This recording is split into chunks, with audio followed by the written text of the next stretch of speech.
पिछले साल 2020 में हम सबके लिए एक संकट का समय रहा है और काफ़ी परेशानियों से सबको निकलना पड़ा। इस साल की शुरुआत में प्रभु ने हमें सिर्फ इतना बताया कि उतार चढ़ाव होंगे, लेकिन परमेश्वर के अपने लोगों को परमेश्वर का अनुग्रह मिलेगा। यानी हम उस अनुग्रह का आनंद ले पाएंगे जो परमेश्वर देता है। यानी परमेश्वर प्रभु यीशु मसीह का फेवर हमारे साथ होगा और मैं समझता हूँ कि वो हमारे लिए काफ़ी है। ऐसा नहीं कि मैं समझता हूँ, पवित्र शास्त्र भी कहता है, बाइबल भी हमें सिखाती है कि अगर परमेश्वर का अनुग्रह हम पर हो तो वो हमारे लिए काफ़ी है। सब कुछ उस अनुग्रह में संभल जाता है। पवित्र शास्त्र में, बाइबल में परमेश्वर स्वयं हमसे कहता है कि मैं तुझे कभी ना छोड़ूंगा और ना कभी त्यागूंगा। और ये परमेश्वर की ओर से अपने लोगों के लिए आश्वासन है, प्रतिज्ञा भी है, इसमें आश्वासन भी है कि वो हमें कभी नहीं छोड़ेगा। हम परमेश्वर को छोड़ सकते हैं, छोड़ के दूर जा सकते हैं, लेकिन वो नहीं छोड़ेगा और ना हमें वो कभी त्यागेगा। यानी परमेश्वर अपने बच्चों को कभी ये नहीं कह सकता है कि आज से तू मेरा नहीं है, आज से तू मेरा बेटा या बेटी नहीं है। परमेश्वर कभी नहीं कहेगा। हम इंसान होने के कारण कई बार ऐसा कह सकते हैं कि पता नहीं परमेश्वर क्यों नहीं मेरी प्रार्थना सुनता, पता नहीं परमेश्वर मुझसे नाराज क्यों है, पता नहीं परमेश्वर है भी। इस तरह की बातें हम कई बार मुंह से कहते हैं और कई बार मुंह से नहीं बोलते, मन में सोच लेते हैं। लेकिन परमेश्वर ऐसा भी नहीं करता। उसने कहा है कि मैं तुम्हें कभी नहीं छोड़ूंगा और कभी नहीं त्यागूंगा। और मेरे ख्याल आज इतना अध्ययन काफ़ी है हमारे लिए। अगर ये बात हमें समझ आती है, अगर ये बात हमारी आत्मा में अच्छी तरह से बैठ जाती है, तो सिर्फ इस साल के लिए नहीं, जब तक हम जीवित हैं हमारे लिए इतना काफ़ी है कि मेरा परमेश्वर, हमारा नहीं, मेरा परमेश्वर मुझे कभी नहीं छोड़ेगा और ना वो मुझे कभी त्यागेगा। यानी हर परिस्थिति में मेरा परमेश्वर, मेरा यीशु मसीह मेरे साथ होगा और मेरी गलतियों के, पापों के बावजूद वो मुझे छोड़ेगा नहीं। अभी हम चलते हैं, पुराना नियम में एक पुस्तक है, ये जो मैंने आपको बताया कि वो कभी नहीं छोड़ेगा और ना कभी त्यागेगा, वो इब्रानियों की पत्री का 13 का 5 में है। इब्रानियों 13 का 5 में आपको पढ़ने का मिलेगा। आप जब स्वयं अध्ययन करते हैं तो खोल के देख सकते हैं। अभी हम चलते हैं, पुराना नियम में एक पुस्तक है नेहमाया, और हिंदी में शायद नहमया है, उसमें चलते हैं, उसका 9वां अध्याय में चलते हैं और वहाँ से कुछ बातों पर अभी हम ध्यान करते हैं। नेहमाया इंग्लिश में चैप्टर 9 और नहमया हिंदी में, इस 9वां अध्याय में चलते हैं। और इस अध्याय में बहुत कुछ हमें सीखने को मिलता है। इसलिए मैं आप लोगों से कहूँगा कि समय निकाल के आज या कल आप इस अध्याय को पढ़ना, शुरू से पढ़ना, आखिर तक पढ़ना। और जैसे मैंने पिछले संडे भी आपको समझाया था, जब बाइबल पढ़ते हैं, जब बाइबल या ऑडियो बाइबल आप सुनते हैं या फिर आप टीचिंग सुनते हैं, प्रचार सुनते हैं, तब एक बात का हमेशा ध्यान रखना, परमेश्वर आपसे बात करता है। अपने वचन के द्वारा परमेश्वर आपसे बात करेगा। इसलिए इस उम्मीद के साथ आप बाइबल पढ़ना या सुनना या टीचिंग सुनना कि परमेश्वर इस समय या यीशु मसीह मुझसे बात करेगा। और जब प्रभु यीशु मसीह आपसे बात करेगा, यानी पवित्र आत्मा के द्वारा प्रभु यीशु मसीह जब आपसे बात करेगा, तो आपके अंदर विश्वास होगा और वो बात आपको समझ आएगी और उस पर आप विश्वास कर सकेंगे और फिर उसके अनुसार आप अपने पुराने विचारों को बदल भी सकेंगे। अपने व्यवहार में सब बातों में आप फर्क देखेंगे। इस 9वां अध्याय का 6वें पद से मैं पढ़ता हूँ। यहाँ पर परमेश्वर का एक दास प्रार्थना कर रहा है। और यहाँ से इस प्रार्थना में से हमें बहुत कुछ सीखने को मिलेगा। और जो लोग प्रार्थना तो वैसे सबको करनी चाहिए, लेकिन जो लोग ज़्यादा प्रार्थना करते हैं, और इन दिनों में हम सब लोग प्रार्थना कर रहे हैं, तो मैं आपसे कहूँगा कि प्रार्थना कैसे की जाती है इस अध्याय में देखिए। प्रार्थना का एक पहलू आपको इसमें से सीखने को मिलेगा। प्रार्थना के विषय में और जगहों में भी आपको शिक्षा मिलती है। प्रार्थना एक बहुत बड़ी चीज़ है, दूर तक, बहुत दूर तक असर करने वाला। अगर मैं बाइबल की भाषा में बोलूं तो प्रार्थना एक हथियार है जिसका असर बहुत दूर तक जाता है। यानी युद्ध की भाषा में बोलूं तो long range intercontinental ballistic missile है। यानी आप यहाँ बैठ के किसी और देश के में रहने वाला एक व्यक्ति के लिए प्रार्थना कर सकते हैं और वो असर करेगा। प्रार्थना ऐसा हथियार है जो दूर दूर तक के देशों में जा सकती है, जिसका असर। इसलिए प्रार्थना को हल्के में मत लेना, प्रार्थना बहुत ज़रूरी है। और प्रार्थना करने वालों से कहता हूँ कि ध्यान से देखिए प्रार्थना कैसे की जाती है।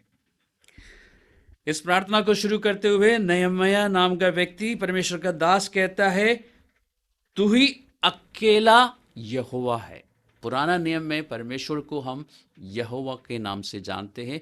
जब नया नियम में आते हैं तो हम यीशु मसीह को देखते हैं और पवित्र आत्मा को देखते हैं। ये तीनों पुराने नियम में है, लेकिन हम यहोवा को सबसे आगे देखते हैं। या यहोवा नाम, यहोवा का नहीं, यहोवा नाम सबसे हर जगह देखते हैं। तो यहाँ पर प्रार्थना करते हुए वो क्या कहता है कि तू ही अकेला यहोवा है, तू ही अकेला परमेश्वर है। और ये सबसे ज़्यादा खुशी की बात है जो परमेश्वर के पीछे चलते हैं उनके लिए, यानी यीशु मसीह को मानने वाले लोगों के लिए, यीशु मसीह के चेलों के लिए सबसे खुशी की बात है कि वो अकेला परमेश्वर है।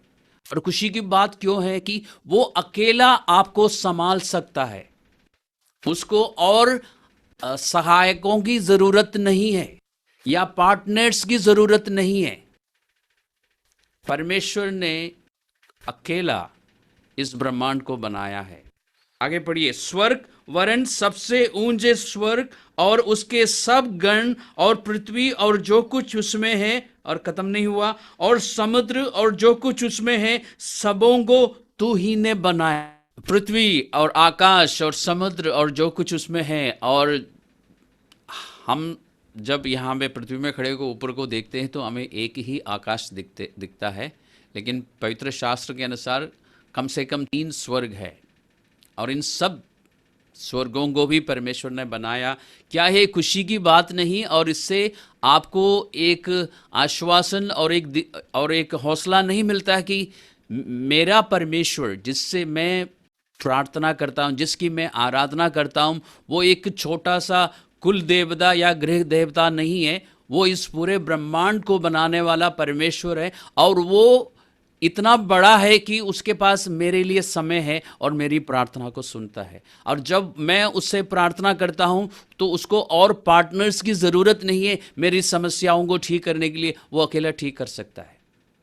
और इसमें एक और आश्वासन की बात यह है कि अगर परमेश्वर के बहुत सारे पार्टनर्स होते तो बहुत मुश्किल हो जाता हमारे लिए। सोच लीजिए, पृथ्वी में रहने वाले इंसान के जीवन को देखिए, जब 2-3 पार्टनर्स मिलकर बिजनेस करते हैं या किसी काम को करते हैं, अगर 4-5 पार्टनर्स हो और उनके बीच में सहमति ना हो तो बहुत दिक्कत हो जाएगी ना।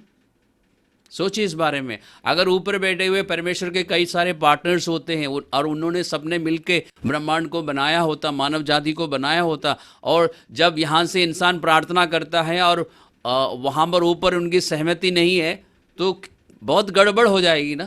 हमारी प्रार्थना का पता नहीं किस तरह का जवाब मिलेगा।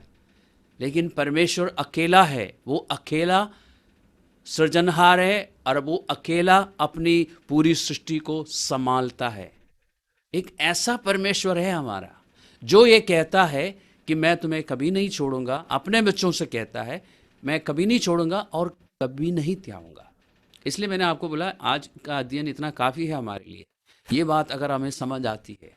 और इसलिए हमेशा बाइबल पढ़ते समय, जैसे मैंने शुरुआत में कहा, फिर से कह रहा हूँ, इस आशा के साथ बैठिए, पढ़िए कि अब परमेश्वर मुझसे बात करेगा, क्योंकि जब परमेश्वर बात करेगा तो परमेश्वर की बातें जो है आपके हृदय में लिख दी जाएगी। परमेश्वर का वचन आपके हृदय में लिख दिया जाएगा। अभी तो कागज में देखकर आप, कागज में से देखकर आप पढ़ रहे हैं, लेकिन परमेश्वर जब बात करेगा, हृदय में परमेश्वर का वचन लिख दिया जाएगा और वो कोई मिटा नहीं सकेगा।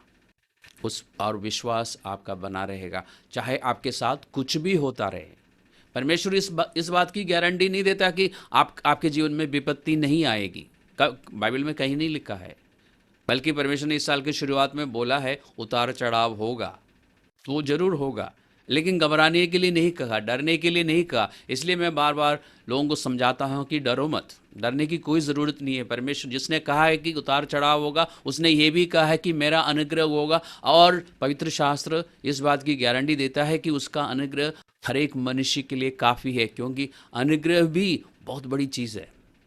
जिस पर परमेश्वर का अनुग्रह होता है, उसके लिए वो अनुग्रह काफ़ी है। जीवन भर उसकी सारी समस्याओं से उसको बाहर निकाल के उसको आगे ले जाने के लिए वो अनुग्रह काफ़ी है। वो बहुत ही पावरफुल तरीके से काम करता है एक व्यक्ति के जीवन में। यहाँ पर प्रार्थना करते हुए सबसे पहले वो इस बात को इस्टेब्लिश करता है, स्थिर करता है, अंगीकार करता है, इकरार करता है कि किस परमेश्वर से मैं बात कर रहा हूं और वो कौन है और उसकी औकात क्या है। तो प्रार्थना में, अभी हम प्रार्थना के विषय में चर्चा नहीं करेंगे। तो देखिए, उसके बाद वो कहता है, और सबों की रक्षा तू ही करता है, मैं आपको बता चुका हूं, और स्वर्ग की समस्त सेना तुझको दंडवत करती है। स्वर्ग में जो परमेश्वर के स्वर्ग दूत हैं, वो परमेश्वर की दंडवत करते हैं। और हमें क्या करना चाहिए? हमें उसी परमेश्वर के आगे सर झुकाना चाहिए, और किसी ईश्वर के नहीं। उसी परमेश्वर के सामने हमें दंडवत करनी चाहिए। हे यहोवा, 7वां पद, तू ही परमेश्वर है जो अब्राहम को चुनकर कसदियों की ऊर नगर में से निकाल लाया और उसका नाम अब्राहम रखा, और उसके मन को अपने साथ सच्चा पाकर उससे वाचा बांधी कि तेरे वंश को मैं ये अलग अलग जातियों का देश दे दूंगा, जिसका नाम उस समय कनान देश था, आज इसराइल है, अभी भी है, पृथ्वी पर है। आप जानते हैं। 9वें पद में चलते हैं। फिर तूने मिस्र में हमारे पुरखाओं के दुख दुख पर दृष्टि की और लाल समुद्र के तट पर उनकी दुहाई सुनी। उस समय जो हमसे पहले थे, जिनको परमेश्वर ने चुना था, हम भी परमेश्वर के चुने हुए लोग हैं। ध्यान रखिए, हमने परमेश्वर को चुनने से पहले उसने हमें चुन लिया था, इसलिए हम इस पर विश्वास कर पाए। इसलिए जब सुसमाचार हम तक पहुंचा, हम उस सुसमाचार पर विश्वास कर पाए। यानी जब हमें बताया गया था कि एक ही ईश्वर है, बहुत सारे नहीं है, एक ही है परमेश्वर, जबकि बहुत से ये दावा करते हैं कि वो ईश्वर है या परमेश्वर है, लेकिन हम जानते हैं, आप भी जानते हैं कि बहुत सारे परमेश्वर नहीं हो सकते, परमेश्वर एक ही है।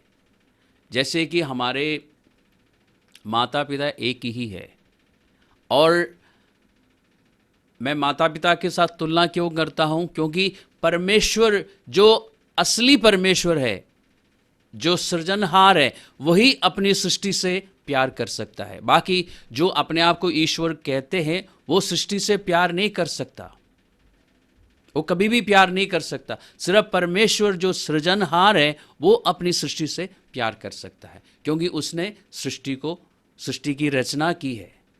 उसको सिर्फ उसी के पास या उसी के मन में उस सृष्टि के प्रति प्यार हो सकता है, और किसी के मन में प्यार नहीं हो सकता। जैसे माता पिता जिस तरह अपने बच्चों को प्यार करते हैं, कोई पड़ोसी नहीं कर सकता। चाहे बाकी लोग कितना भी आपको कहे कि मैं तुम्हारा पिता समान हूं या मैं तुम्हारी मम्मी जैसी हूं, तभी वो आपको उतना प्यार नहीं कर सकता जितना प्यार आपकी अपनी मम्मी या आपका पापा करते हैं। क्यों? क्योंकि आप उनके हैं, आपका एक गहरा रिश्ता है, माता पिता के साथ। इसलिए जितना दर्द माता पिता को होता है, जितना कंसर्न, जितनी परवाह माता पिता करते हैं, उतना कोई नहीं कर सकता। इसी तरह परमेश्वर, सिर्फ परमेश्वर जो सृजनहार है, कोई भी ईश्वर की बात नहीं कर रहा हूं मैं, जिसने इस पूरा ब्रह्मांड को बनाया, वही अपनी सृष्टि को प्यार कर सकता है। इसलिए यूहन्ना का सुसमाचार में हम पढ़ते हैं कि परमेश्वर ने संसार से इतना प्रेम किया, यानी मुझसे और आपसे इतना प्रेम किया, हमें पाप से छुड़ाने के लिए मनुष्य बन के आया, सलीब पर अपना जीवन दिया, लहू बहाया, और उसके बाद ये परमेश्वर ने ठहराया है कि अब से, उस दिन से, उस समय से जो कोई इस सत्य को स्वीकार करेगा उसको अनंत जीवन मिलेगा। यह है परमेश्वर का प्यार। और क्योंकि परमेश्वर इतना प्यार करता है हमसे, हमारे लिए सब कुछ किया और हमारे लिए इतना आसान किया कि हमें कुछ भी यत्न करने की ज़रूरत नहीं, सिर्फ इस बात को स्वीकार करना है। और हम में से जितनों ने इस बात को स्वीकार किया, हमें ये अधिकार मिला है कि हम परमेश्वर की अब संतान हैं। तो अगर परमेश्वर ने उन लोगों के साथ जिनको उस ज़माने में परमेश्वर ने चुना था और ऐसा ऐसा किया, तो आज क्यों नहीं करेगा? आज उससे भी बढ़कर करेगा। ये मैं आपको बताना चाह रहा था। यहाँ पे ये व्यक्ति कहता है कि मिस्र देश में जब परमेश्वर के चुने हुए लोग गुलामी में थे, उनको, उनकी दुहाई सुनी परमेश्वर ने और उनको बाहर निकाला, और उन लोगों को बाहर निकाल के उस देश में पहुंचाया जिसके लिए परमेश्वर ने उनसे वादा किया था, जिस देश का नाम अभी इसराइल है। पहले बीच में पैलेस्तीन नाम पड़ा था उसको, उससे पहले भी इसराइल का नाम था, अब फिर वापस इसराइल नाम से हम जानते हैं। और उस जगह तक, उस देश तक पहुंचाने की उनकी जो यात्रा थी 40 साल की, 40 साल लगा उनको पहुंचने में। उसका कारण कुछ और है, उसमें हम अभी नहीं जाते, लेकिन उस समय क्या हुआ देखिए, और फिर हम देखेंगे आज हमारे साथ क्या होता है। 12वें पद में देखिए, लिखा है कि फिर तूने दिन को बादल के कम्बे में होकर और रात को आग के कम्बे में होकर उनकी अगुवाई की कि जिस मार्ग पर उन्हें चलना था उसमें उनको उजियाला मिले। देखिए उस समय परमेश्वर ने क्या किया, दिन में उनके आगे आगे एक बादल का खंबा चलता था, उससे उनको, अब जिस देश में या जिस जगह में ये लोग सफ़र कर रहे हैं, ये रेगिस्तान के समान है, वहाँ पर उनको अगर दिन के समय बादल का खंबा आगे चल रहा हो तो उनको क्या फ़ायदा या बेनिफिट, क्योंकि इंसान हमेशा बेनिफिट सोचता है ना, तो सोचिए क्या बेनिफिट मिल सकता है। एक तो रास्ता पता चलता है कि इस रास्ते में, क्योंकि जिस दिशा में वो बादल का खंबा जा रहा है आगे आगे, उसके पीछे पीछे चलना है। आपको मैप और जीपीएस की ज़रूरत नहीं है, आपको गूगल मैप में देखने की बिल्कुल भी ज़रूरत नहीं है, आपके आगे आगे खंबा चल रहा है। दूसरा, रेगिस्तान में जहाँ पे कड़ी धूप है, वहाँ पर आपको क्या मिलती है? आपको शेड, छाया मिलती है, आप थकेंगे नहीं। और रात को जब आप सफ़र करते हैं तो वो जो बादल का खंबा है वो अपना रूप बदल देता है, वो आग का खंबा बन जाता है ताकि आपको रोशनी मिले। अगर आप कभी रात को सफ़र करें, हर दिन वो रात को सफ़र नहीं करते थे, लेकिन जब भी वो सफ़र करते थे, और दूसरा उनको रोशनी मिलती है। और वहाँ पे जब ठंड लगती है रात को, आपको मालूम है ना कि मरुभूमि में दिन में गर्मी होती है और रात को ठंड लगती है, तब उनको गर्मी मिलती थी। अब देखिए परमेश्वर कितना ध्यान रखता था, परमेश्वर का इंतज़ाम देखिए, अरेंजमेंट देखिए। और फिर उनमें से होके, वो जो आगे आगे चलता था या पीछे पीछे चलता था, उसमें से होके परमेश्वर उनसे बात भी करता था। परमेश्वर को उन लोगों ने कभी देखा नहीं है, लेकिन परमेश्वर की उपस्थिति को अपने इन आंखों से उन्होंने देखा है, कभी बादल के खंभे के रूप में और कभी आग के खंभे के रूप में, उनके साथ साथ चलता रहा। उसके बाद आगे लिखा है कि, आपको मैं ले चलता हूं 21वें पद में। 21वें पद में लिखा है, 40 वर्ष तक तू जंगल में उनका ऐसा पालन पोषण करता रहा कि उनको कुछ गठी ना हुई। इनके पास नौकरी नहीं थी, इन लोगों के पास, किसी के पास, क्योंकि वो सफ़र में थे, यात्रा में थे। कोई बिजनेस नहीं करते थे क्योंकि यात्रा में थे, 40 साल यात्रा करते रहे। खेती बाड़ी नहीं कर सकते थे क्योंकि आज अगर यहाँ पर हो, दिल्ली में हो, तो कल हरियाणा में होंगे और परसों पर पता नहीं कहाँ पर होंगे, इसलिए खेती बाड़ी नहीं कर सकते थे। लेकिन परमेश्वर ने स्वयं पालन पोषण किया। तो हालात के अनुसार परमेश्वर उनका ध्यान रखा और उनको जो कुछ भी चाहिए था वो देता रहा। तो ऐसा है हमारा परमेश्वर। और ध्यान रखिए, हम उस परमेश्वर की बात कर रहे हैं जिसने इस पूरे ब्रह्मांड को बनाया, जिसने मानव जाति को यानी मुझे और आपको बनाया, हमारी सृष्टि की, और फिर हमसे इतना प्रेम किया कि हमारे लिए क्रूस पर अपना जीवन दिया ताकि हम पाप से मुक्त हो जाए और पाप के वश में से छूट जाए। और पिछले संडे मैंने आपको बताया था, हम इस डर से भी आज़ाद हो जाए। मृत्यु के मारे जो जो डर है हमारे मन में और उसकी जो गुलामी हम करते रहे, उससे भी हम आज़ाद हो जाएं। उस परमेश्वर की बात कर रहा हूं। और फिर देखिए लिखा है, और ना तो उनके वस्त्र पुराने हुए, उनको ऑनलाइन शॉपिंग करने की ज़रूरत भी नहीं पड़ी क्योंकि उनके वस्त्र कभी पुराने नहीं हुए। नहीं समझ आता कि 40 साल तक आपके पास जो कपड़े हैं उसमें से, उसी कपड़ों में से आपने गुजारा किया। अब परमेश्वर ब्रेक देते थे बीच में, ऐसा नहीं कि रोज चलते थे वो। कभी कभी परमेश्वर कुछ दिनों तक, कुछ हफ्तों तक उनको ब्रेक देता था ताकि वो नहा सके, कपड़े वगैरह धो सके और फ्रेश कपड़े पहन सके। लेकिन उनको इन 40 सालों में कभी नया कपड़ा लेने की ज़रूरत नहीं पड़ी।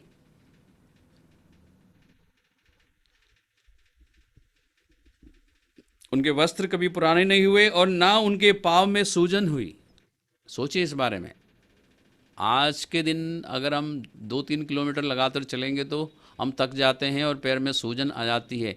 ये 40 साल तक उनके पास कार्स और ट्रेन या मेट्रो कुछ नहीं था, वो पैदल चलते थे और 40 साल तक पैदल चलते रहे, लेकिन कभी पैरों में सूजन नहीं आई। यानी परमेश्वर ने उनके उनके शरीरों का इतना ध्यान रखा कि शरीर में कोई गलत असर नहीं हुआ और वो उनमें से कोई भी कभी बीमार नहीं हुआ इन 40 सालों में। इन बातों से हमें क्या क्या समझ में आता है, क्या सीखने को मिलता है? वही परमेश्वर आज आपके और मेरे साथ है।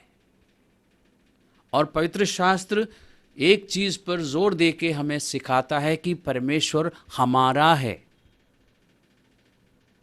और बाइबल जब आप ध्यान से पढ़ना शुरू करेंगे तो आपको ये भी दिखाई देगा कि सिर्फ इतना ही नहीं कि परमेश्वर यीशु मसीह मेरा है और वो मेरे लिए है। सिर्फ मेरा नहीं, वो मेरे लिए है। मेरा ध्यान, मेरी परवाह वो करता है। एक ऐसा परमेश्वर की उपासना हम करते हैं, एक ऐसे परमेश्वर की आराधना हम करते हैं। जब वो परमेश्वर हमारे पास है, हमारे लिए है, हमारे साथ है, तो इस साल में जिसके लिए परमेश्वर ने हमें पहले से ही चेतावनी दी कि उतार चढ़ाव होंगे और अब हमें कुछ कुछ दिख भी रहा है, हमें डरने की ज़रूरत है। आप अपने आप से पूछिए, डरने की ज़रूरत है? आपको परेशान होने की ज़रूरत है? आपको चिंता करने की ज़रूरत है? आपको सावधान होने की ज़रूरत है? बिल्कुल है। आप सावधानी जो रखनी है वो रखिए, लेकिन डरिए मत किसी भी बात से, लोगों की बातों से मत डरिए। इसलिए मैं आपसे ये कहना चाहता हूँ कि इन दिनों में आप समय निकाल के बाइबल पढ़िए, क्योंकि बाइबल के द्वारा परमेश्वर आपसे बात करेगा। अगर अगर आपके मन में इस समय किसी भी बात को लेके किसी भी तरह का डर है तो वो भी निकल जाएगा। और डर आपको मालूम है विश्वास है, गलत विश्वास है। जो आप गलत विश्वास करते हो आपके साथ हो जाएगा। इसलिए अच्छा है कि गलत विश्वास ना करें, और उसके लिए आपको ये करना होगा कि आप बाइबल पढ़ें, परमेश्वर आपसे बात करेगा, डर निकल जाएगा, यानी गलत विश्वास हट जाएगा और उसके बदले नया सही विश्वास रहेगा। और जब नया सही विश्वास होगा तो परिणाम भी सही होगा।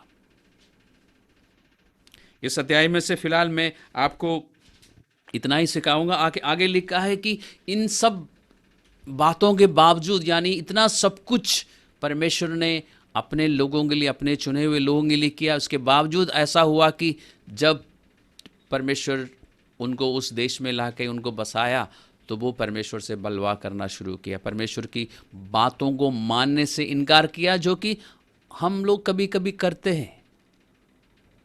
और फिर उनको उसका भुगतान करना पड़ा, यानी ऐसा करने के कारण वो बंदुआई में चले गए, अपने दुश्मनों के हाथ में चले गए। लेकिन वहाँ पर जब उन्होंने दुहाई दी, परमेश्वर ने उनको फिर से छुड़ाया। और ये सिलसिला आप बार बार देखेंगे हमारे जीवन में भी। यदि हमारे अपने पापों के कारण, अपनी गलतियों के कारण अगर शैतान को अधिकार मिल जाता है, तब भी यदि हम परमेश्वर की ओर देखेंगे, वो हमें छुड़ा देगा।